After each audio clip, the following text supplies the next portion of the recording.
Olá pessoal, sejam bem-vindos a essa videoaula, que tem como objetivo definir a neurofisiologia da dor, identificar vias de classificação da mesma, além de conhecer um método quantitativo que pode ser atribuído na avaliação da dor musculoesquelética na prática clínica. Meu nome é Tainara Gomes e, juntamente com meu orientador Tiago Bezerra, desenvolvemos este material como trabalho de conclusão de curso de fisioterapia da Universidade Católica de Brasília. Então vamos lá. A dor é uma experiência sensorial e emocional desagradável associada ou relacionada a uma lesão real ou potencial dos tecidos. Essa é uma descrição dada pela Sociedade Brasileira para o Estudo da Dor. Ou seja, a dor nada mais é do que uma sensação nada agradável que o indivíduo terá como um sinal de alerta fisiologicamente falando, o qual estará associado a algum dano ou lesão. De acordo com a Associação Internacional para o Estudo da Dor, a dor é um problema global comum, constituindo uma importante causa de incapacidade do indivíduo. Um estudo desenvolvido por Souza em 2017 mostra que só no Brasil a dor crônica afeta uma taxa de quase 40% dos adultos e idosos, com predomínio no sexo feminino. Para entendermos um pouco sobre esse processo fisiológico da dor, iremos agora abordar este assunto. Os receptores sensoriais, no caso os nociceptores, captam o sinal da dor e traduzem em um estímulo elétrico conhecido como potencial de ação, que percorre por um neurônio até chegar ao corno posterior da medula. Presente em nosso tecido cutâneo, possuímos diversos tipos de receptores sensoriais.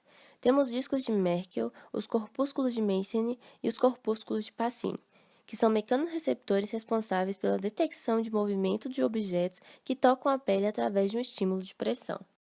Como termorreceptores, temos receptores de Krauser, que detectam temperaturas baixas, e os corpúsculos de Ruffini, que detectam temperaturas elevadas como calor.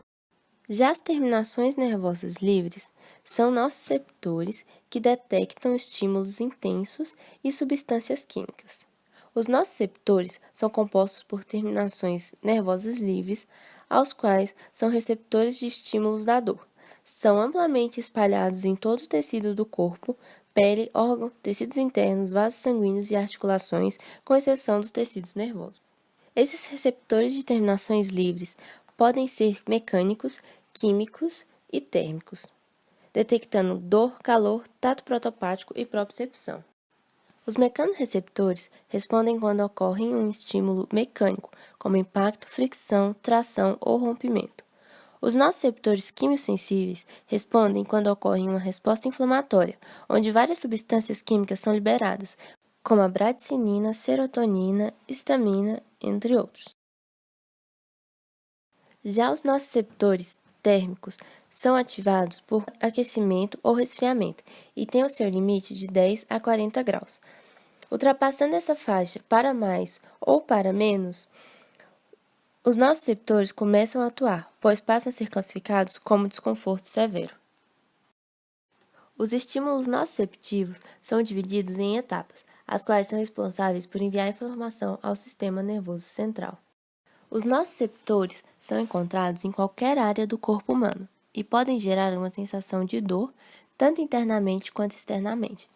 Teremos como exemplo a dor externa, produzida em tecido como a pele, cujos estímulos são captados por nociceptores cutâneos. Na etapa de transdução, teremos como exemplo um estímulo nociceptivo térmico, onde, após um impulso doloroso, no caso o calor, os nociceptores convertem o estímulo em um potencial de ação.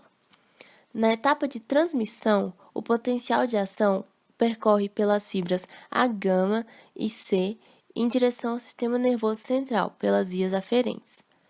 Na etapa de modulação, o potencial de ação segue para um corno dorsal da medula, onde regula o estímulo aumentando ou reduzindo o sinal. Então, na etapa de percepção, o estímulo que chega é processado nos centros superiores, no caso sistema nervoso central, gerando uma experiência de dor. Esses estímulos são transmitidos através de neurônios, onde os neurônios de primeira ordem referem-se às fibras axonais, as quais possuímos 4 tipos. A fibra A-alfa, que possui uma velocidade de condução de estímulo de 80 a 120 metros por segundo. a fibra A beta com velocidade de 35 a 75 metros por segundo, a fibra A gama com a condução de velocidade de 5 a 35 metros por segundo, e as fibras do tipo C, que tem a velocidade de 0,5 a 2 metros por segundo.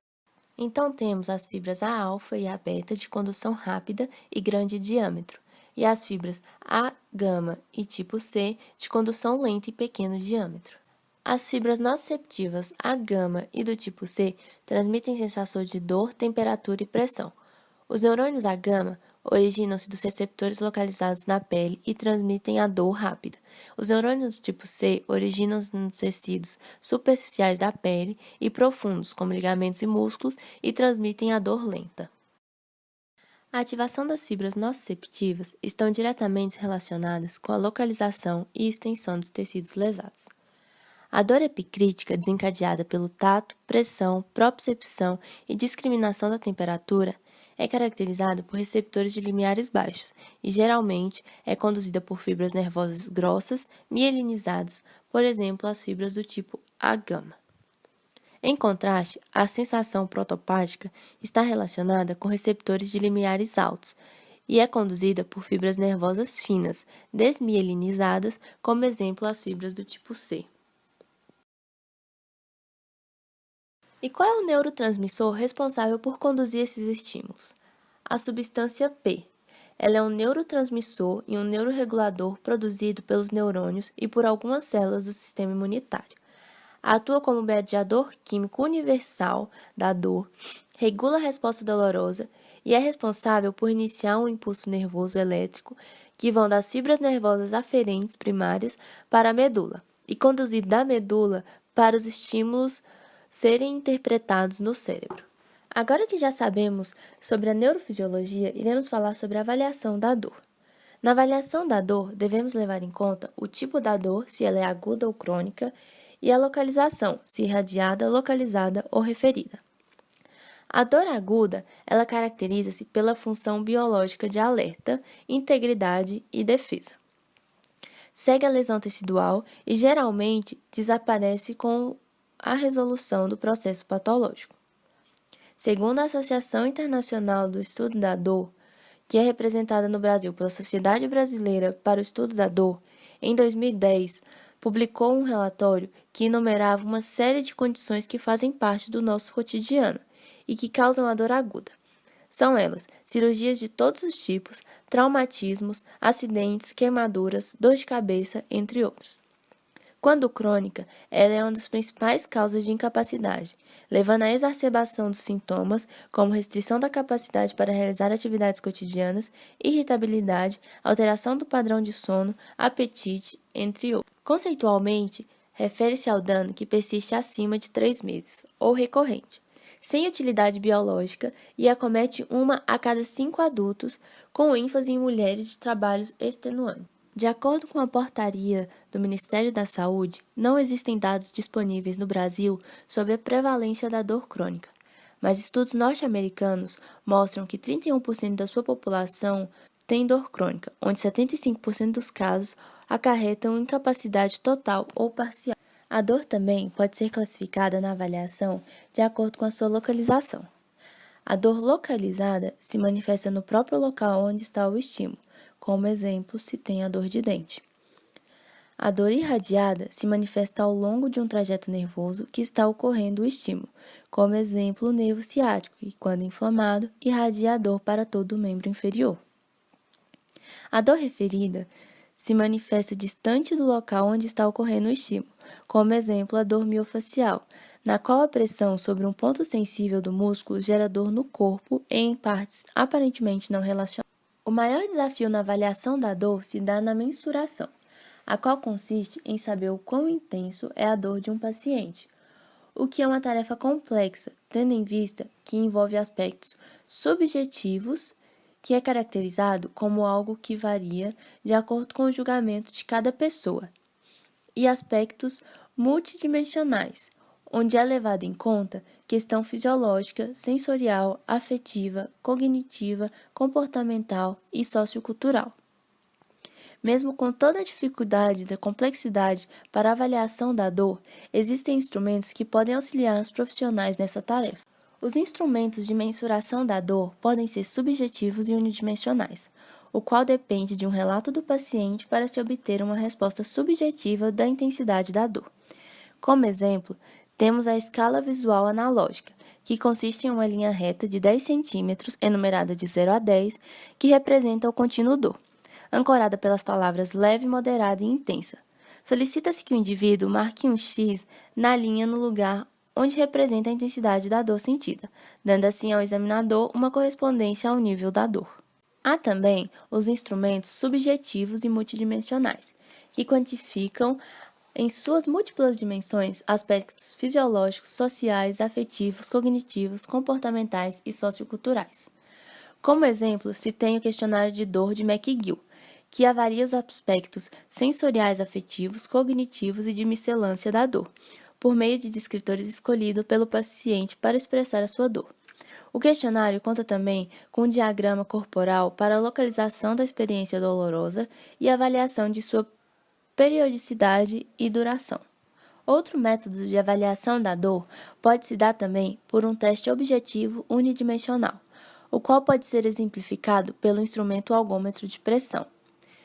Ele consiste na avaliação de forma provocativa, quantificar o limiar de dor, através de um estímulo físico, a capacidade de percepção e tolerância dolorosa do indivíduo. Este aparelho possui uma ponta redonda de 1 cm de diâmetro que é colocada no ponto a ser testado. A utilização deste método é fácil e rápido para realizar a avaliação. Consiste na aplicação de uma pressão em qualquer parte do corpo do indivíduo. Assim, no visor do aparelho aparecerá a pressão mínima necessária para induzir a dor. Para exemplificar melhor a utilização do algômetro de pressão na prática clínica, realizamos um atendimento em um paciente com relato de dor lombar. Primeiramente, realizamos a marcação do ponto doloroso. Em seguida, fazemos a aplicação da pressão no local determinado. Pedimos ao paciente que levante a mão assim que a sensação se tornar dolorosa e interrompemos logo em seguida a pressão, obtendo o valor de limiar de dor.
A dor lombar é um dos problemas de saúde mais comum e um dos principais distúrbios musculoesqueléticos, gerando impactos pessoais, ocupacionais, sociais, econômicos, sendo a principal causa de incapacidade.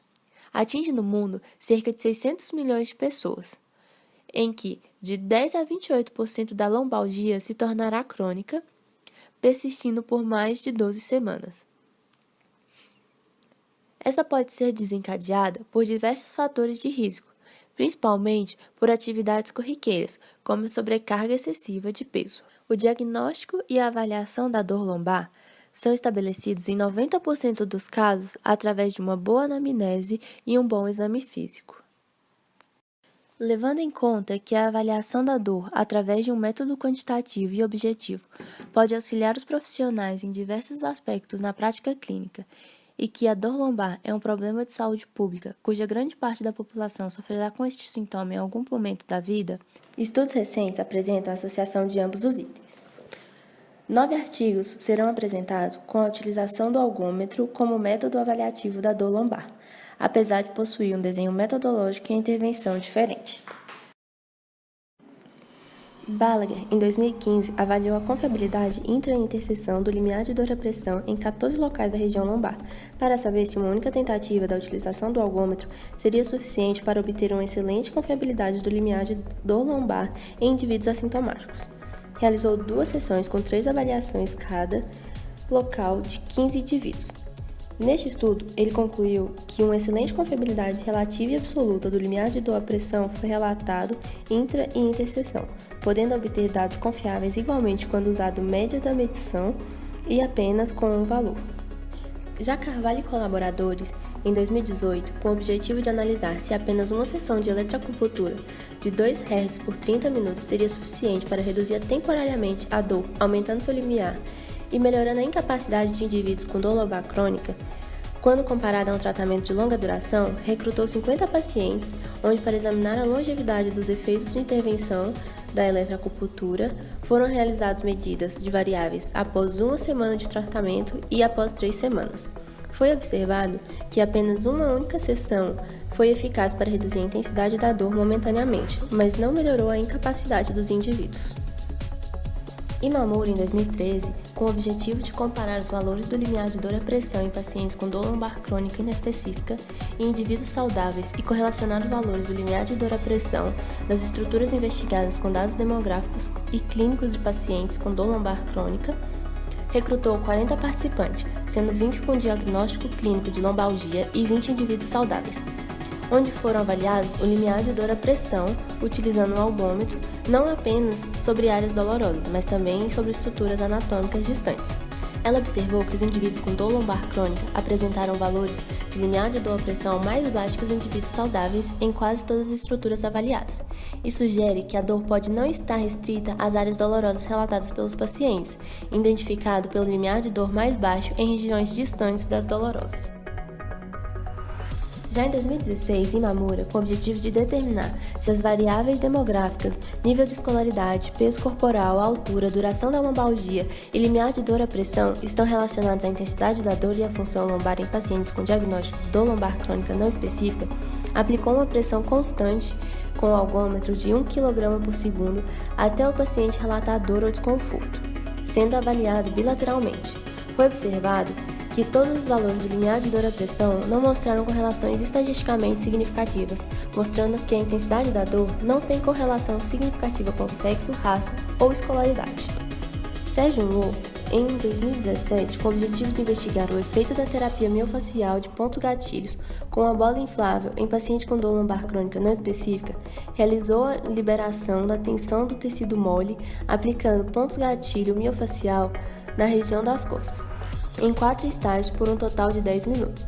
Cada estágio compreendeu 4 ensaios que foram mantidos por 1 minuto, com 1 minuto de descanso, avaliando nível de dor, sensibilidade à pressão, função física no início, após 1, 3 e 6 semanas de intervenção. Foi revelado que é possível verificar que a terapia miofacial de ponto gatilho com a bola inflável é eficaz na redução da dor e na melhora da funcionalidade de idosos com dor lombar crônica não específica.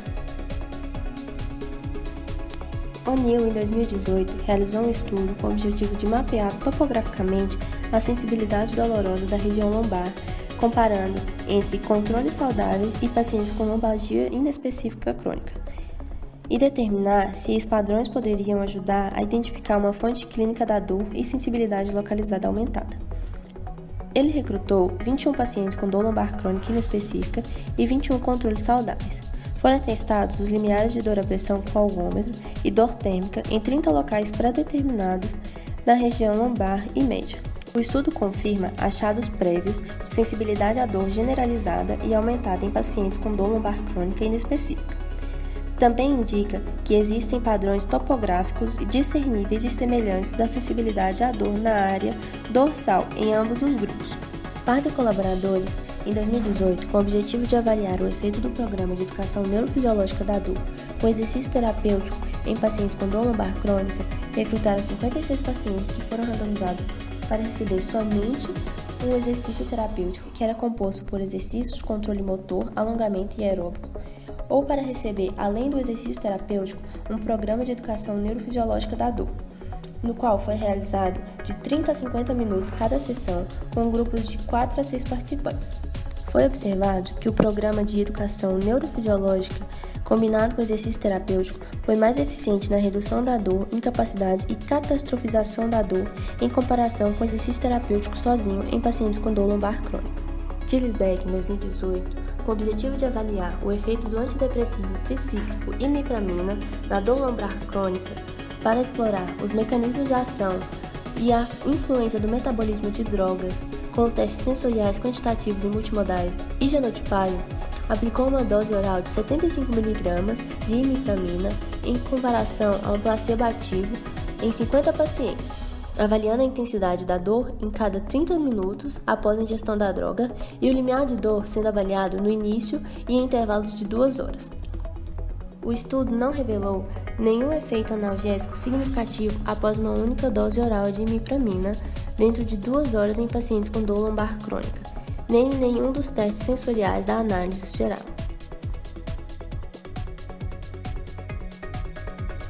Trampas e colaboradores, em 2015, com o objetivo de avaliar os efeitos imediatos da terapia de ponto gatilho miofascial e exercício de core em comparação ao exercício de core isoladamente sobre o desempenho do equilíbrio dinâmico limiar de dor à pressão e área de secção transversa do ponto gatilho miofascial ativo em pacientes com instabilidade clínica da coluna lombar e síndrome dolorosa miofascial crônica, observou que, apesar de obter resultados positivos com a técnica isolada, a sua associação exibiu um efeito maior com alterações clinicamente e estatisticamente significativas na redução da intensidade da dor miofascial e no aumento imediato do limiar de dor à pressão.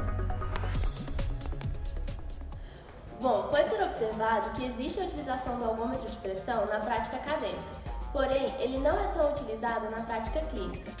Devemos então incentivar o uso desse equipamento por fisioterapeutas, visando que ele ajuda a determinar uma terapêutica adequada, assim como ele demonstra um resultado quantitativo para o paciente, podendo assim valorizar ainda mais o tratamento e a nossa profissão.